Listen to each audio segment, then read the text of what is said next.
একটি নির্বাচিত সরকারই কেবল দেশ পুনর্গঠন কার্যক্রম শুরু করতে পারে বলে মন্তব্য করেছেন বিএনপির ভারপ্রাপ্ত চেয়ারম্যান তারেক রহমান। রোববার সামাজিক যোগাযোগ মাধ্যম এক্সে দেওয়া এক পোস্টে তিনি এ মন্তব্য করেন। বিএনপির ভারপ্রাপ্ত চেয়ারম্যান তারেক রহমান বলেন, বাংলাদেশের জনগণের ভোটাধিকার প্রয়োগের মাধ্যমে বেছে নেওয়া একটি নির্বাচিত সরকারই দেশকে পুনর্গঠন শুরু করতে পারে।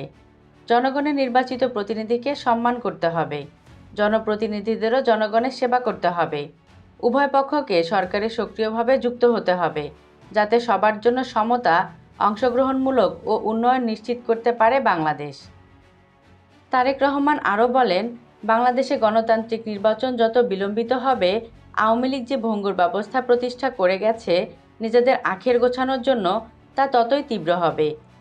সমাজে জনস্বাস্থ্য, শিক্ষা ব্যবস্থা, কৃষক যে সমস্যার মুখোমুখি, ব্যবসায় যে চ্যালেঞ্জের মুখে, বিচার বিভাগে এবং সরকারি কর্মক্ষেত্রে যে রাজনৈতিক পক্ষপাতিত্ব বিদ্যমান, তাতে আমরা একটি উন্নত বাংলাদেশ গড়ার পথে এগোতে পারব না।